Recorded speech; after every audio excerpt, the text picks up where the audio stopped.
DNR, a DNR list, a do not reveal list. And it used to be pretty kind of low-key, like don't reveal that the big blah, blah, blah.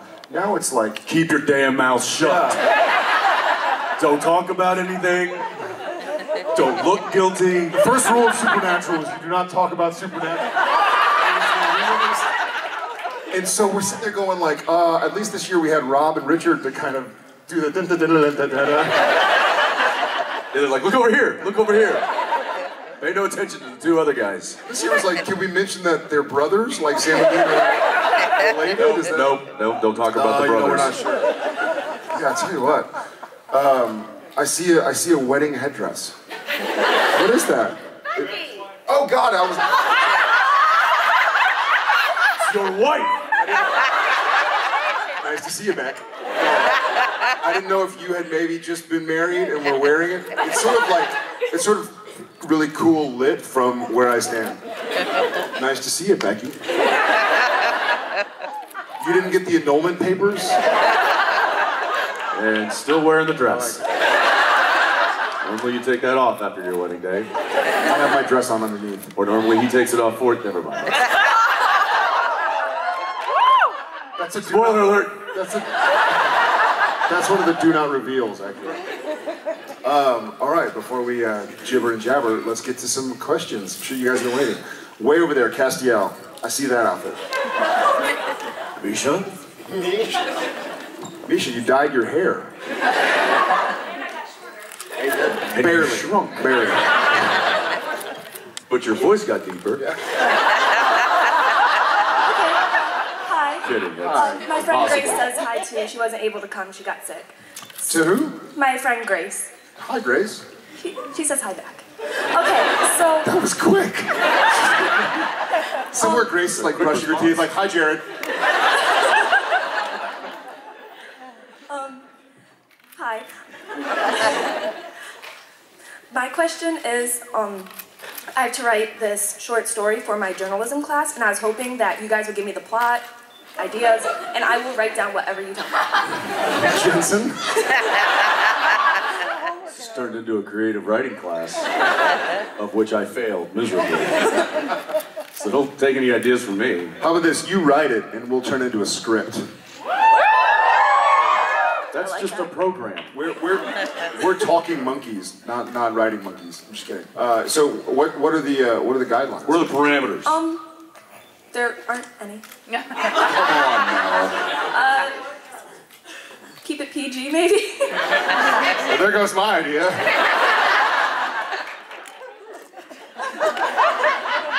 And that was. Let us swim in our head, and we'll get back to you. I'll think of something. Okay. Should I sit down or? Yes. Yeah. Grace is telling you to sit down now. Yeah. Bye, Grace. Yes, I'll go with that. Yeah. Hi, Jensen. How you doing? Nice to see you.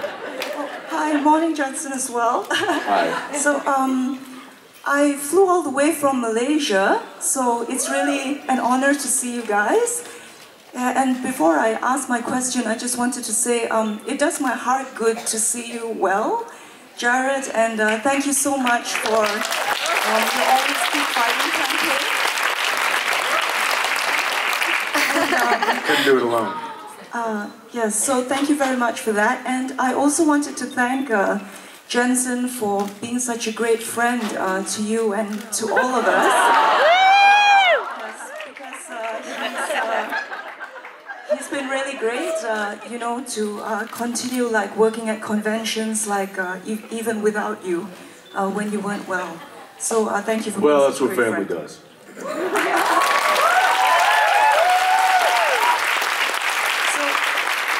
I wanted to thank you so much, Jared and Jensen, for bringing so much light and joy into the world by sharing your talent and your beauty and your heroism. So thank you very much. I think she was talking to me more. You're welcome. Thank you for noticing. thank you very much. She's saying you bring that light, and literally all I can see are like these 3 like headlights shining right at my face, and I'm like, that's not me. The light. We're under arrest. Well, thank you, and thank you for traveling. Yeah, thanks for the big flight. And thank you for those of you who did travel the distances that you did. So, I know there were some long flights involved in getting here. So, thank you for being here. Did you have a question? Yes. So my question is, where on a movie where on a TV series where you know, brotherhood and love is such a huge theme. Why do you think it is that Sam hasn't had a bromance in 10 years, whereas Dean has cornered the market? He's had best buds in Benny and Cass and even Crowley. Because Dean's a whore.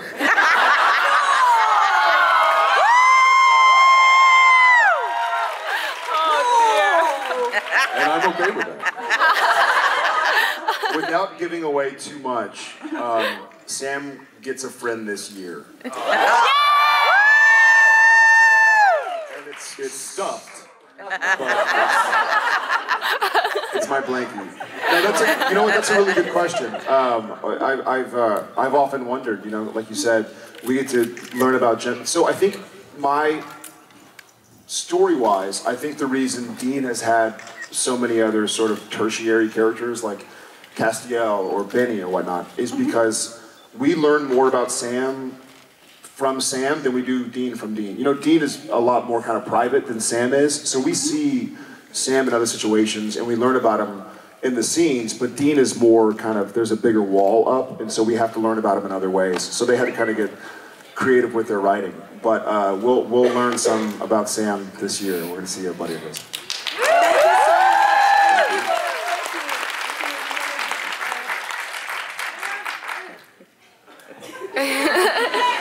That was good. That was good. That was good. Jensen, how about right here? I'd like to know in the upcoming episode, Baby, how many Impalas you needed to use and whether or not they needed to...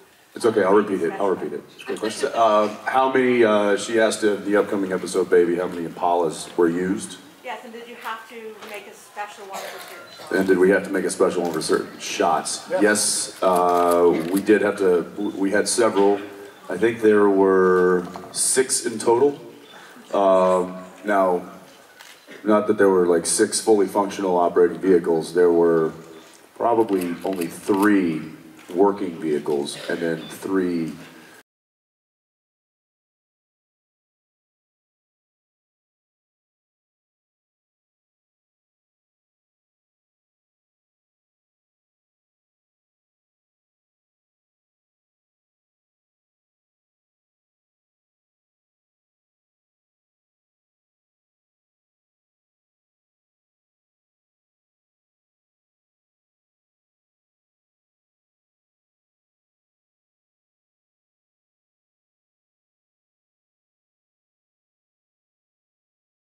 number 3, and that one's, we generally use number 3 if there are noise concerns about shooting in a neighborhood, because number 1 is really loud.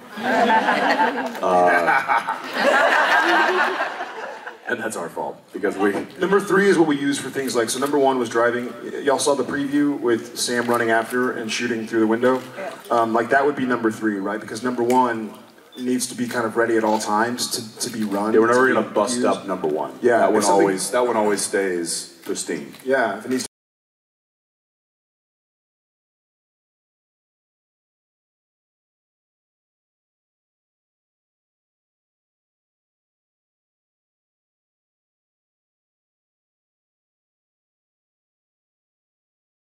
driving around, and so that had to be kind of like up near Whistler, right? Or where do they shoot? Yeah, so they'd probably take a stunt car, and then they would get, you know, drive-bys with my stunt double driving and his stunt double riding shotgun. And, but most of the time, if we're in the car and it's operating, it's either 1 or 3, and that's so that, yeah. I hope that answered your question. And we would go from Impala to Impala sometimes. So, like the one we talked about, that's just the shell. Oh, yeah. We would do stuff that we were driving and then have to get carted really quickly thank you, Cliff, to the one without a roof, right? So to kind of do all these different shots. Or what about so we have, one day we didn't really need one to be somewhere else, so we actually had 1 and 3 on set, and they rigged up number 1 for like my coverage, and then while we were shooting that, while we were driving and getting that footage, they were rigging up number 3 for his, so we pulled back into the parking lot, hopped out, hopped into number 3, went back to 1s. For daylight concerns. Yeah, so we were running and gunning pretty. I'm really excited about that episode. It was a heck of an undertaking. Yeah. Yes. Oh, right there. Or, I don't know. Hi, how are you? Good, how are you? Hi. I'm good. First of all, I just wanted to thank you both for being here. I know how grueling your schedules are, and you both have such beautiful families with young kids, so it's really hard for you to be here as much as you are, so thank you for that. Thank you. Thank you. My question is for both of you. I was just wondering, over the years, is there a specific scene that has been really like emotionally grueling for you? That a scene that really stands out that was just, you know. Many emotionally grueling days. Every day. A few stick out to me. A few where sort of Jared Padalecki, the professional actor, kind of got lost in maybe Sam Winchester. And that's almost a bad thing. Like you want to be. There's a story, when I did the Christmas movie with Peter O'Toole, it happened in that movie as well, where sort of my emotions got taken over, even if they called cut. And he kind of called me over, and we walked to the side, and he said, and I was playing a character named Tom, and he said, save those. Those are Tom's tears, not yours. And I was like, that's awesome. Easy for you to say, Peter. No, but here's one of the greatest actors of all time, right? So there's honor in the craft as well, you know, and I think we're both actors that try to find the reality in our character, but I still love the craft of acting, right, and trying to tell a story. The most recent I can think of is Sacrifice, kind of got a hold of me. Heart, the big scene of Heart and Sacrifice, and then the one in Croatoan, like way back when. The scene where I think Sam is talking to Dean, telling him to kind of leave, right, let him go. I think those 3 kind of stick out as they really got a hold of me for whatever reason. Yeah, there's a couple that have certainly were tough to get over. One in particular was when Dean came back from hell and was telling Sam about his experience in hell. And you know, it wasn't. I don't think I intended it to be that emotional, but whatever. You just kind of, you know, the wave came and I hopped on. But when you know, when the director, it was J. Miller Tobin who was directing that episode, when he yelled cut, you know, you can emotionally, or you can mentally stop thinking about the things that are making you emotional, but you just can't turn that emotion off because your body thinks it's real. You know, your brain knows it's not real, but your body is reacting as though it is. And I had to just take a walk, like down the road a half a mile, just to walk it off. So that one certainly was an eye opener. That was season 4, right? I think so. Was it 4? Was that the same episode? Season 4, episode 10.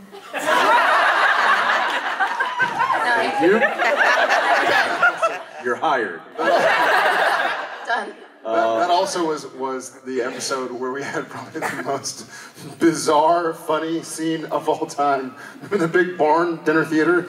That was the original Supernatural dinner theater. Yes, that was. So, you know the big, massive showdown in the barn in that same episode where it's like Ruby, Alistair, and Sam, and Dean, and Castiel, and the Demon Goons. That was such a big scene. I think it was shot over like 2 days, and one of the stunt guys who had been killed in the scene, I think like he had been killed on day 1 of shooting it, so day 2 he had to come in just to be a dead body in the background. And we're shooting, and all of a sudden we hear, is that dead demon snoring? Yes, he was. And he woke himself up with snoring, and his reaction was like this. He was sort of like,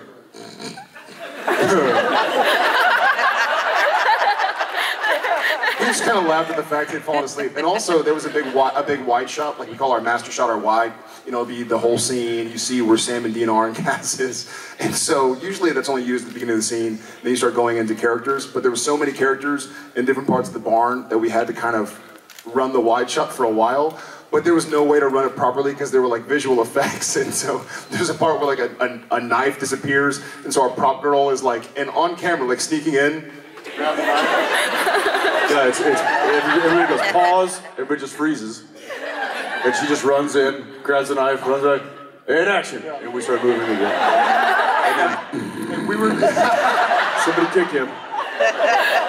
and then there was like an angel explosion, I think. So Jensen and I had to like guard our face, but they weren't cueing us when to stop guarding our face. So remember one time I was like, and I looked over and Jensen still has eyes closed, so I was like, okay. But that fast, too.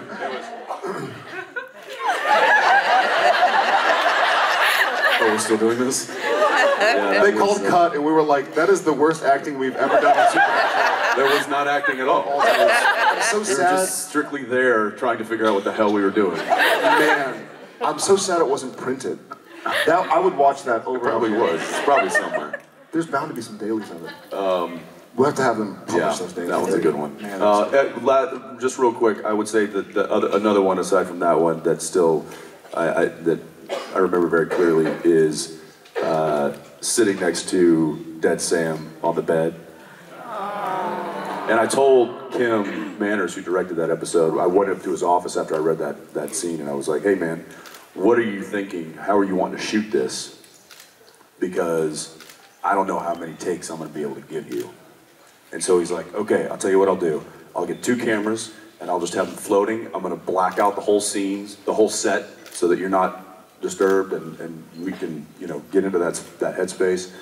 He's like, I'm going to do it one pass wider, and then I'm going to flip the lens and go tighter, and do 2 passes, 3 at the most. And I'm like, perfect, I can give you that. And so that's what we did, and that was, I think it was only 2 takes for that whole scene. So that was good. Thank you so much. that was actually stressful for me as Dead Sam. Oh yeah, he had the hardest job because he couldn't breathe. I was trying to be respectful to my fellow actor, right? And not be like snoring. It is. Yeah, I'm sure I put you asleep a couple times. It is incredibly difficult to keep your eyes closed as though you're passed out or you're dead and have them not flicker when you know the camera's on you. When the camera's not on you, totally fine. You can do it, it's easy, but as soon as you know that everybody's staring at you, And you're trying to be really still. and you're trying to not move, it's virtually impossible. I hate it. I challenge all of you. Okay, calm down. Yes, I think it's gonna be a fight. I think so. So we saw in season 10 a reverse crypt scene with Dean and Cass, and Dean could have easily killed Cass just, out of anger and rage. What made you, what do you think Dean was thinking in order not to kill Cass? Then Misha's got a contract. He was thinking I wouldn't have any more days off if. Yes. Yeah, I can't give Jensen any more days off if I kill Cass.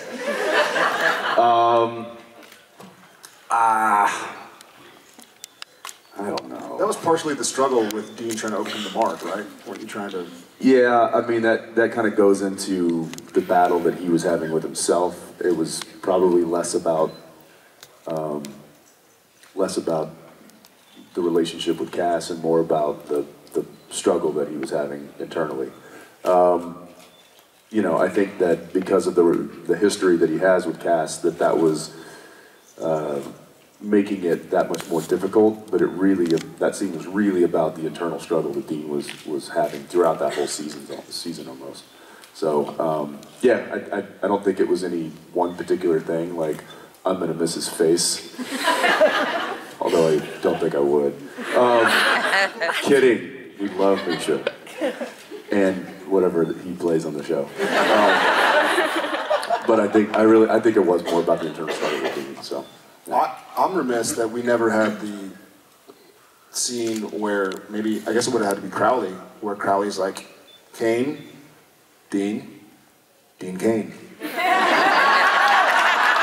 and together you are a Superman. We've been working on that for Don't worry, story. We'll continue it until it gets a laugh. All right, right here. Okay, so First of all, I want to Oh wait, she's gonna give you a mic. Look at this. Okay. Then everyone can hear you. First of all, I want to say this is my first convention, and I came by myself from Buffalo. And You're not alone. Thank you. And I was so scared, but everyone, like I posted on fan sites, and they were like, oh my God, you gotta come. We'll walk with you to your hotel. We'll sit with you when you're like nervous, because I have really bad anxiety. And I think, like I always heard that the fans were like a family, and like now I feel it. And it's, I actually have chills right now. Sorry. so do I. And it has been like the most incredible experience of my life. I love that. So thank you for that. And then I think we learned that from like watching you two and the way you act with each other and with the cast.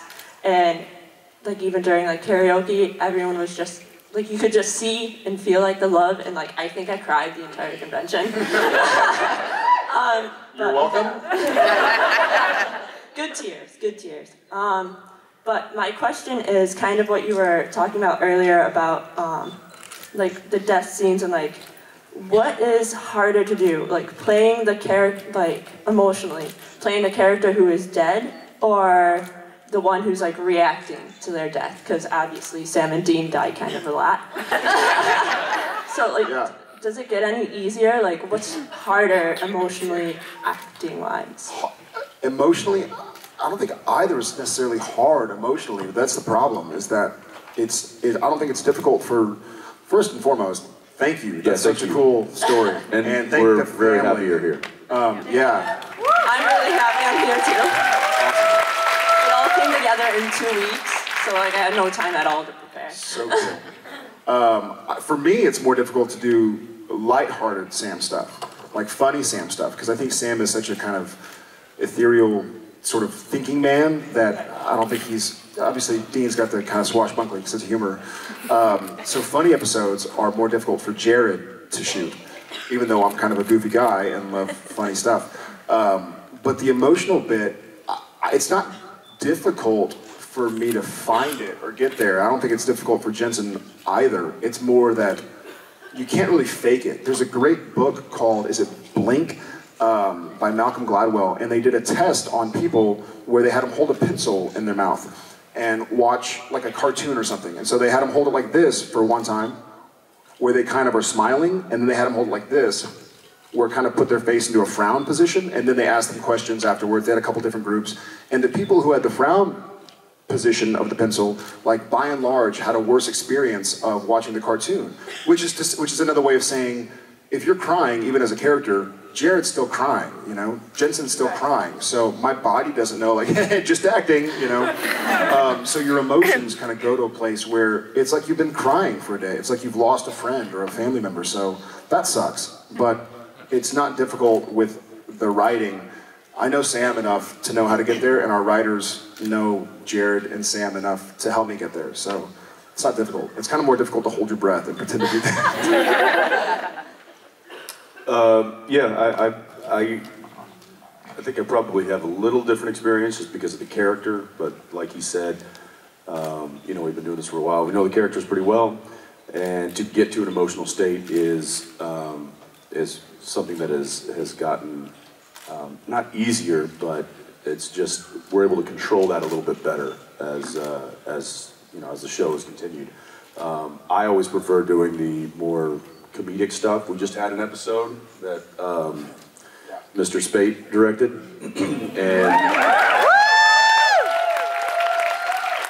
and I'm here to tell